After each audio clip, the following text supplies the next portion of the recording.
नमस्कार दोस्तों, अगर आपको राजस्थान रॉयल्स और लखनऊ सुपर जायंट्स के बीच खेला गया आईपीएल 2024 का चौथा और सबसे रोमांचक महामुकाबला पसंद आया हो तो इस वीडियो को आप एक लाइक जरूर करें। इस वीडियो का लाइक टारगेट 400 लाइक है, तो इस वीडियो को आप दिन से लाइक जरूर करें। दोस्तों, आईपीएल 2024 के चौथे और एक और सबसे रोमांचक महामुकाबले में आईपीएल इतिहास की दो सबसे बड़ी टीमें एक दूसरे से भिड़ी। इस बार संजू सैमसन की राजस्थान रॉयल्स के सामने केएल राहुल की लखनऊ सुपर जायंट्स की टीम खड़ी थी। इस रोंगटे खड़े कर देने वाले महामुकाबले में राजस्थान के कप्तान संजू सैमसन ने टॉस जीता और पहले बल्लेबाजी का फैसला लिया और लखनऊ की टीम को पहले गेंदबाजी के लिए आमंत्रित किया। उसके बाद रनों की बारिश करने के इरादे से राजस्थान के दो दिग्गज ओपनर बल्लेबाज मैदान में उतरे। बेहतरीन फॉर्म में चल रहे यशस्वी जायसवाल और जोस बटलर के कंधों पर इस महामुकाबले में अपनी टीम को एक विस्फोटक ओपनिंग शुरुआत दिलाने की बड़ी जिम्मेदारी थी, लेकिन राजस्थान की इन उम्मीदों को पारी के दूसरे ही ओवर में लखनऊ की गेंदबाजी ने तोड़ दिया और लखनऊ के तेज गेंदबाज नवीन उल हक ने जोस बटलर को केएल राहुल के हाथों कैच आउट कर दिया। जोस बटलर 9 गेंद में 11 रन बनाकर आउट हो गए।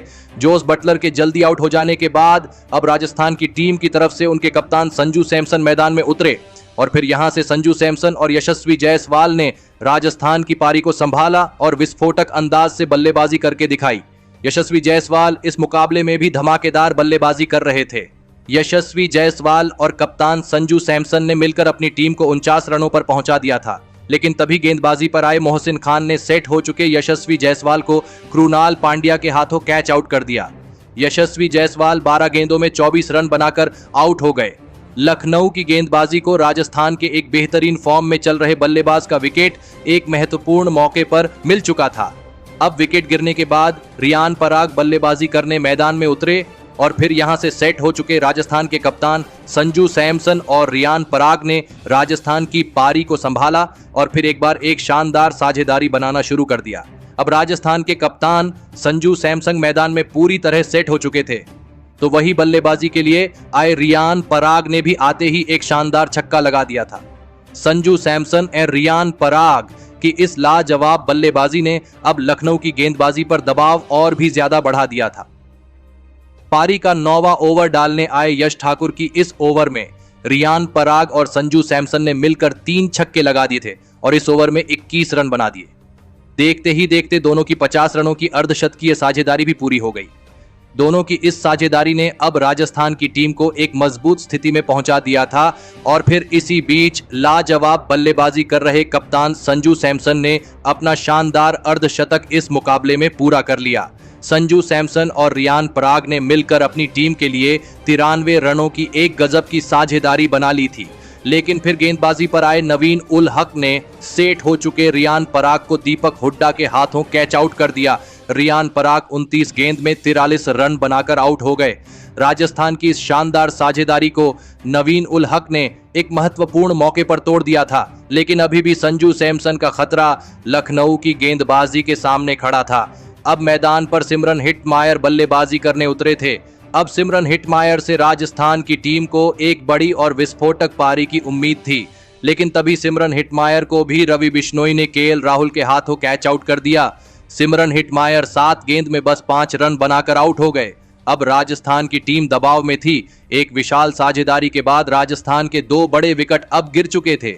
अब मैदान पर एक और बेहतरीन फॉर्म में चल रहे ध्रुव जुरेल बल्लेबाजी करने आए और ध्रुव जुरेल ने आते ही एक शानदार छक्का लगाकर अपना खाता खोला और फिर यहां से ध्रुव जुरेल और सेट हो चुके राजस्थान के कप्तान संजू सैमसन ने अंत के ओवरों में विस्फोटक अंदाज में बल्लेबाजी करते हुए लखनऊ के गेंदबाजी पर लगातार बड़ी और आक्रामक शॉट खेले। अंत में संजू सैमसन अपने टीम के लिए सबसे महत्वपूर्ण कप्तानी पारी खेल रहे थे। संजू सैमसन ने इस मुकाबले में 52 गेंदों में नाबाद 82 रनों की लाजवाब पारी खेली और इसी के चलते अंत में राजस्थान की टीम ने 193 रनों का एक बड़ा लक्ष्य लखनऊ की टीम के आगे रखा।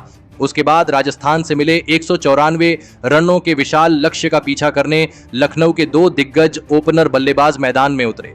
क्विंटन डी कॉक और लखनऊ के कप्तान केएल राहुल के कंधों पर इस विशाल लक्ष्य का पीछा करते हुए अपनी टीम को एक ही शानदार ओपनिंग शुरुआत दिलाने की बहुत ही बड़ी जिम्मेदारी थी। लेकिन उनके सामने पारी के पहले ही ओवर में विकेट निकालने के लिए मशहूर हो चुके ट्रेंट बोल्ट गेंदबाजी डालने आए थे और ट्रेंट बोल्ट ने अपनी इस पहले ही ओवर में हमेशा की तरह क्विंटन डीकॉक को नांद्रे बर्गर के हाथों कैच आउट कर दिया। क्विंटन डीकॉक 5 गेंद में 4 रन बनाकर आउट हो गए। क्विंटन डीकॉक के पहले ही ओवर में आउट हो जाने के बाद अब लखनऊ की टीम की तरफ से देवदत्त पडिक्कल मैदान में उतरे, लेकिन देवदत्त पडिक्कल को भी ट्रेंट बोल्ट ने अपनी अगली ही ओवर में क्लीन बोल्ड कर दिया। देवदत्त पडिक्कल तो बिना खाता खोले ही आउट हो गए। ट्रेंट बोल्ट अपनी गेंदबाजी से इस मुकाबले में आग उगल रहे थे, जिसके सामने लखनऊ की टीम दबाव में दिखने लगी थी। अब विकेट गिरने के बाद आयुष बदोनी को बल्लेबाजी के लिए भेजा गया, लेकिन राजस्थान के दूसरे तेज गेंदबाज नांद्रे बर्गर ने आयुष बदोनी को जोश बटलर के हाथों कैच आउट कर दिया। आयुष बदोनी 5 गेंद में बस 1 रन बनाकर आउट हो गए। अब लखनऊ की टीम बहुत ही बड़ी मुसीबत में थी। लखनऊ की टीम ने शुरुआत में ही अपने टॉप के 3 बड़े खिलाड़ियों को खो दिया था।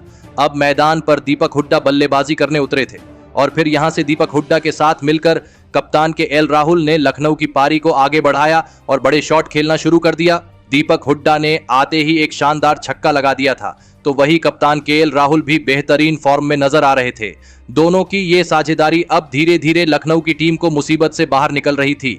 दोनों ने मिलकर अब अपनी टीम को 60 रनों तक पहुंचा दिया था, लेकिन फिर तभी गेंदबाजी पर आए युजवेंद्र चहल ने सेट हो चुके दीपक हुड्डा को ध्रुव जुरेल के हाथों कैच आउट कर दिया। दीपक हुड्डा 13 गेंद में 26 रन बनाकर आउट हो गए। लखनऊ के लिए रन बना रही इस साझेदारी को तोड़कर युजवेंद्र चहल ने फिर एक बार विरोधी टीम को दबाव में डाल दिया था। अब विकेट गिरने के बाद निकोलस पूरन बल्लेबाजी करने मैदान में उतरे। लखनऊ का रिक्वायर्ड रन रेट लगातार ऊपर बढ़ रहा था। अब कप्तान केएल राहुल और निकोलस पूरन के बल्लेबाजी पर ही लखनऊ की पूरी किस्मत टिकी हुई थी और फिर यहां से कप्तान केएल राहुल और निकोलस पूरन ने अपने हाथ खोलने शुरू कर दिए और विस्फोटक बल्लेबाजी करके दिखाई। खास करके नए बल्लेबाज निकोलस पूरन ने आते ही ज्यादा वक्त न गवाते हुए लगातार बड़े शॉट खेले। दोनों के बीच अब एक महत्वपूर्ण साझेदारी बन रही थी और यह साझेदारी धीरे धीरे लखनऊ की टीम को इस मुकाबले में वापसी करवा रही थी। इसी बीच लखनऊ की कप्तान केएल राहुल ने अपना इस मुकाबले में अर्धशतक पूरा कर लिया, तो वही देखते ही देखते दोनों के बीच तूफानी अर्धशतकीय साझेदारी भी पूरी हो गई। राजस्थान की गेंदबाजी के लिए इस साझेदारी को तोड़ना बहुत ही ज्यादा जरूरी हो गया था और तभी गेंदबाजी पर आए संदीप शर्मा ने सेट हो चुके लखनऊ के कप्तान केएल राहुल को ध्रुव जुरेल के हाथों कैच आउट कर दिया। कप्तान केएल राहुल 44 गेंद में 58 रनों की शानदार पारी खेलकर आउट हो गए। कप्तान केएल राहुल का विकेट लखनऊ की टीम ने एक गलत मौके पर खो दिया था। अब विकेट गिरने के बाद मार्कस स्टोइनिस बल्लेबाजी करने मैदान में उतरे थे। अब लखनऊ को जीत के लिए आखिरी 3 ओवरों में 42 रनों की आवश्यकता थी। अब इस पारी का 18वां ओवर रविचंद्रन अश्विन को डालने दिया गया, लेकिन रविचंद्रन अश्विन ने नए बल्लेबाज मार्कस स्टोइनिस को इस ओवर में ध्रुव जुरेल के हाथों कैच आउट कर दिया। मार्कस स्टोइनिस 4 गेंद में बस 3 रन बनाकर आउट हो गए। लखनऊ की टीम अब एक बड़ी मुसीबत में थी, लेकिन अब कृणाल पांड्या निकोलस पूरन का साथ देने मैदान में उतरे थे, लेकिन तभी निकोलस पूरन ने अपना अर्धशतक भी पूरा कर लिया। अब मुकाबला आखिरी ओवर में जा पहुंचा था, जहां पर लखनऊ को जीत के लिए 27 रनों की आवश्यकता थी। गेंद अब आवेश खान के हाथ में थी और आवेश खान ने इस आखिरी ओवर में लाजवाब गेंदबाजी करके दिखाई और इस ओवर में सेट हो चुके निकोलस पूरन को तक हाथ खोलने का कोई भी मौका नहीं दिया और इसी के साथ अंत में राजस्थान की टीम ने 20 रनों से इस मुकाबले को अपने नाम किया। राजस्थान की टीम इस महामुकाबले में अपनी गेंदबाजी के साथ साथ अपने बल्लेबाजी में भी बेहतरीन फॉर्म में नजर आई। बल्लेबाजी के वक्त खुद कप्तान संजू सैमसन ने कप्तानी पारी खेलते हुए 52 गेंदों में 82 रनों की लाजवाब पारी खेली और इसी के चलते राजस्थान की टीम यह रोंगटे खड़े कर देने वाले महामुकाबले में जीत पाई। तो दोस्तों, आप राजस्थान के कप्तान संजू सैमसन की इस अद्भुत बल्लेबाजी के लिए उन्हें 10 में से कितने अंक देना चाहेंगे?